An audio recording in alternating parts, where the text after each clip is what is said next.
बिस्मिल्लाहिर्रहमानिर्रहीम। Dear students, अस्सलाम वालेकुम। आज चैप्टर नंबर 3 में हमारा लेक्चर नंबर 8 है force due to water flow.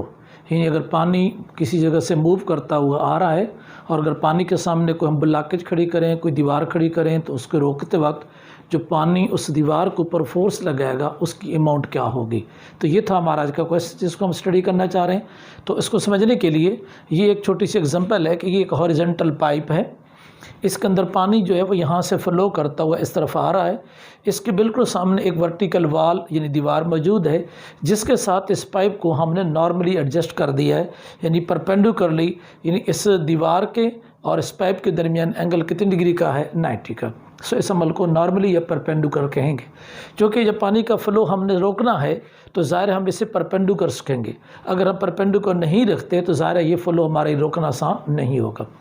जो पानी यहाँ से मूव कर रहा है उसकी इनिशियल वेलोसिटी VI के बराबर है। जब वो मूव करते करते इस दीवार से आकर टकराता है तो दीवार उसको रोक देती है, जिससे उस पानी की फाइनल वेलोसिटी क्या हो जाएगी, 0। इसी कंसेप्ट को लेते हुए हम देखते हैं कि initial velocity of the water VI is equal to V and the final velocity of this water VF is equal to क्या होगा, 0। इट मीन पानी की इस मूवमेंट के दौरान, दीवार से टकराने के दौरान दीवार ने उसके ऊपर एक फोर्स लगा के इसकी वेलोसिटी को चेंज कर दिया है। तो ये किसकी वेलोसिटी चेंज हो रही है, पानी की, और इसके ऊपर फोर्स किस चीज़ ने लगाई है, वॉल ने।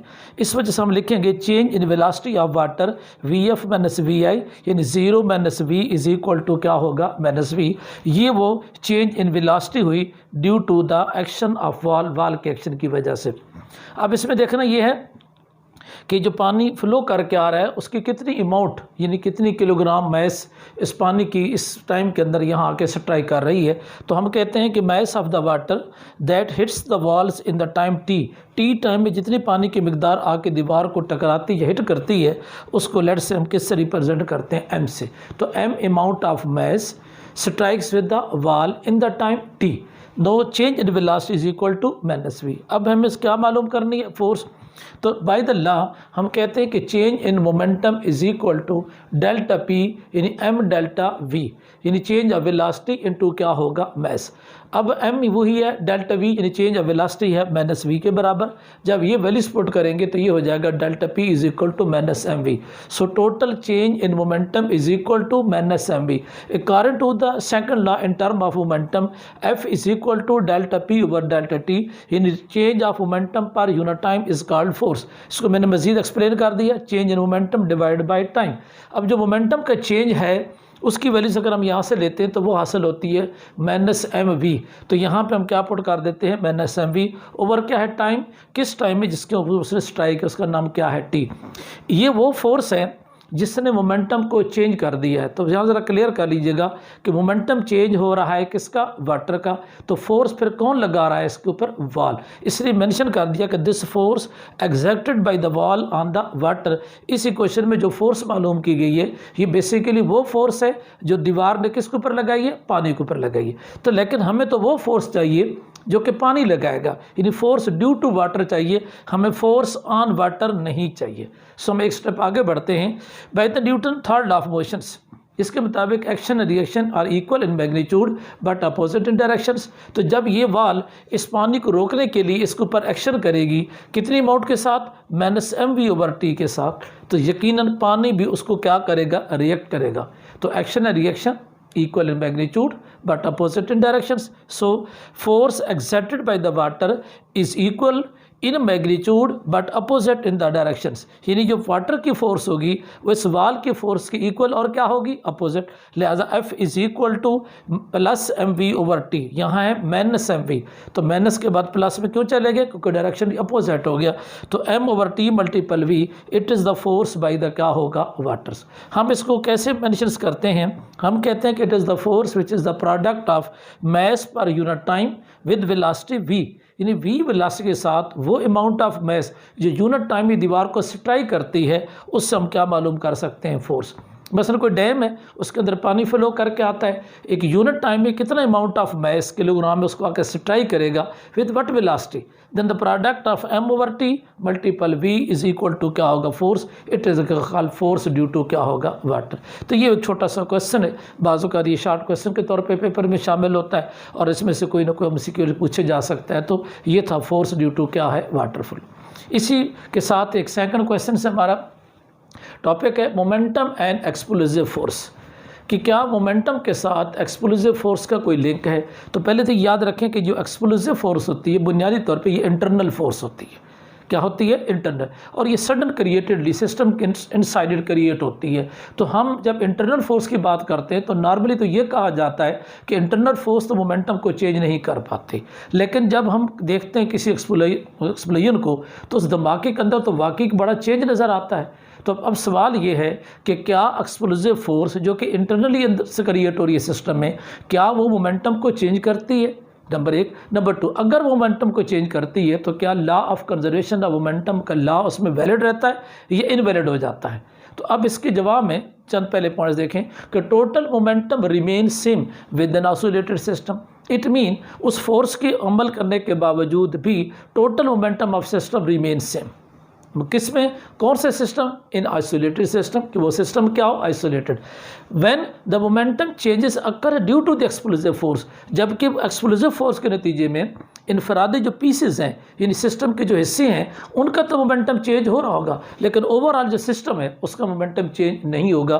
तो हमारे सवाल का जवाब कुछ यूँ बना कि एक्सप्लोसिव फोर्स इनफरादी पार्टिकल का मोमेंटम चेंज करती है, मगर ओवरऑल आइसोलेटेड सिस्टम के अंदर मोमेंटम की मिकदार हमेशा क्या रहती है, कांस्टेंट। इससे हम लोग क्या कहते हैं, change of momentum due to क्या होगा, एक्सप्लोसिव फोर्स। अब इसमें कुछ एग्जांपल्स की तरफ हम बढ़ते हैं। मसलन एक्सप्लोजन्स ऑफ बॉम्ब या शेल, किसी बॉम्ब या शेल का जो एक्सप्लोजन या धमाका होता है, क्या उसमें ये रूल्स अप्लाई होता है। तो जवाब है yes. Momentum of bomb fragments combines by vector addition is equal to the original momentum of the falling bomb। एक बॉम्ब फॉल कर रहा है, लेट्स से ये वो बॉम्ब के एग्जांपल्स है। अगर ये फॉल करते हुए फॉर एग्जांपल इसका मोमेंटम 10 है, इसका मोमेंटम क्या है 10, it is the original momentum, it is the initial momentum. After some time ये बॉम्ब जो है यहाँ आके पीसेस में फट जाता है, एक्सप्लोड कर जाता है। इसके 3 पीसेस पैदा हुए, let's say A, B and C. इन पीसेस से हासिल होने वाला जो मोमेंटम है अगर हम उसको वेक्टोरिकली ऐड करें, यानी इसमें प्लस और माइनस वेक्टर की डायग्राम और कंपोनेंट के लिहाज से ऐड करेंगे, तो यकीनन इसके सारे कंपोनेंट में से कुछ एक दूसरे को कैंसिल करेंगे, कुछ एक दूसरे को सपोर्ट करेंगे, और सबका जो वेक्टर एडिशन होगा वो भी आंसर क्या रहेगा, 10 रहेगा। वो भी आंसर क्या रहेगा, 10। इट मीन कि जो इनिशियल मोमेंटम या ओरिजिनल मोमेंटम ऑफ शेल या बॉम्ब का था वो एक एक्सप्लोजन के बाद भी उतना ही रहेगा, और उसके अंदर जो है वैल्यूज, इनिशियल वैल्यूज फाइनल के क्या रहेगी, बराबर, क्योंकि ओवरऑल सिस्टम के अंदर मोमेंटम क्या रहता है, कांस्टेंट। ये एक एग्जांपल हम कहाँ से ले सकते हैं, एक्सप्लोजन से।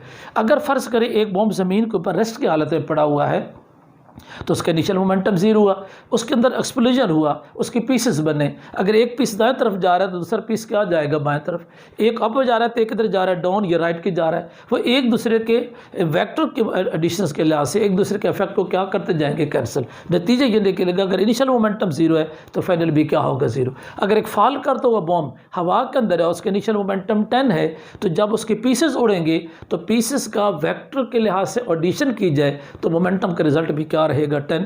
इनिशियल वैल्यूज इक्वल टू क्या होगा, फाइनल, यानी by the law of conservation of क्या होगा, मोमेंट। एक और एग्जांपल लेते हैं, firing of the bullet from gun.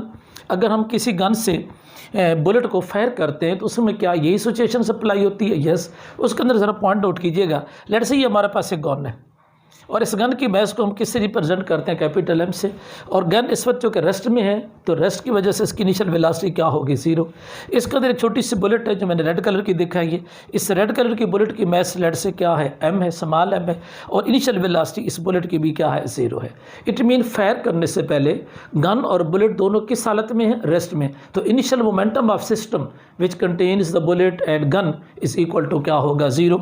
तो हम लिखेंगे initial momentum of the system जो मुश्तमिल है गन के ऊपर और बुलेट के ऊपर, तो इनिशियल मोमेंटम उसका किस चीज़ के बराबर हो जाएगा, 0 का। ओके। अब लॉ के तहत जब एक्सप्लोजन होगी तो क्या मोमेंटम चेंज होगा? यस। जैसे फायर होता है तो फायर होते ही बुलेट आगे मूव करेगी तो गन पीछे क्या करेगी? रिकॉइल करेगी। अब जब गन रिकॉइल करेगी तो गन के अंदर मूवमेंट पैदा हुई, इसका मतलब उससे मोमेंटम पैदा हुआ। हालांकि शुरू में मोमेंटम गन का क्या था? 0। जब बुलेट आगे मूव करेगी तो उसके अंदर भी मोमेंटम पैदा होगा। तो लॉ के मुताबिक जो अब इन दोनों का पैदाशुदा मोमेंटम होगा वो अगर ऐड करेंगे वेक्टर के लॉ से तो वो भी 0 होगा, क्योंकि इसका इनिशियल मोमेंटम किसके बराबर है? 0। लिहाजा final momentum of the bullets and gun क्या है? mv plus mv dash. ये जो v डैश है वेलोसिटी ऑफ द गन है जो पीछे की तरफ रिकॉइल कर रही है, और v वेलोसिटी ऑफ द क्या है? बुलेट है। लिहाजा mv प्लस mv क्या हो? डैश। लॉ कहता है कि initial momentum is equal to final, तो 0 is equal to mv plus mv क्या होगा? डैश। एक टर्म को उधर ले जाएंगे तो minus mv is equal to mv dash. यही वजह है कि जब फायर करते हैं तो बुलेट आगे मूव करते, गन पीछे रिकॉइल करती है, in order to conserve the momentum, कि मोमेंटम को वो कंजर्व कर सके। क्योंकि जब बुलेट का आगे की तरफ मोमेंटम पैदा होता है तो गन पीछे रिकॉइल करके उतना ही मोमेंटम पैदा करके उसको क्या करती है? कंजर्व करते हैं। अब फिर सवाल ये होगा कि बुलेट की तो स्पीड बहुत ज़्यादा होती है तो गन की स्पीड तो कम होती है, तो याद रखना है कि momentum product of mass and velocity है। बुलेट की चूँकि मैस कम है तो उसकी वेलोसिटी ज़्यादा होती है, और जब गन पीछे रिकॉइल करती है उसकी वेलोसिटी कम है तो उसकी मैस क्या है? ज़्यादा है। तो दोनों में से एक फैक्टर ज़्यादा होता है। जब दोनों का प्रोडक्ट लेते हैं तो बुलेट का और गन का दोनों का मोमेंटम क्या हासिल होता है? सेम। एक फॉरवर्ड होता है तो दूसरा क्या होता है? रिवर्स। एक प्लस में आएगा, दूसरा किस में आएगा? माइनस। और जब ऐड करेंगे तो मोमेंटम फिर भी क्या रहेगा? 0।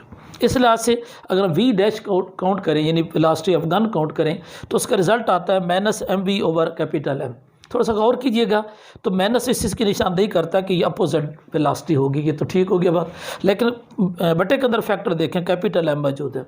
बटे का फैक्टर जितना ग्रेटर होता है उतना रिजल्ट क्या हासिल होता है? स्मॉल है। इसका मतलब ये है कि गन की मैस ज़्यादा होने की वजह से उसकी v डैश की वैल्यूज हमें क्या हासिल होती है? कम। एग्जैक्ट इसी तरीके से बुलेट की वेलोसिटी इसलिए ज़्यादा होती है क्योंकि उसकी मैस क्या होगी? कम। चूँकि मोमेंटम को कंजर्व रखने के लिए अगर एक फैक्टर का बढ़ा रहे तो दूसरे को हम उतना क्या करते हैं? कम। और टोटल मोमेंटम की कीमत हमें क्या रखनी होती है? सेम। तो इससे हमारा रिजल्ट ये निकला कि किसी भी एक्सप्लोसिव फोर्स के नतीजे में बेशक वो सिस्टम के अंदर से जनरेट होती है, कुछ लम्हे सेकंड्स के लिए उस सिस्टम के अंदर जो इनफरादी फ्रैगमेंट्स होते हैं उनका मोमेंटम तो चेंज होता है, मगर ओवरऑल जब सिस्टम के मोमेंटम को काउंट करते हैं तो टोटल मोमेंटम की मिकदार हमेशा क्या रहती है? कांस्टेंट रहती है। तो ये था मोमेंटम एंड एक्सप्लोसिव फोर्स, और दूसरा पहला पॉइंट था हमारे पास फोर्स ड्यू टू क्या है? Water flow. ये दो छोटे छोटे हमारे टॉपिक थे। इंशाल्लाह नेक्स्ट टॉपिक में मिलेंगे कल। अल्लाह हाफिज़।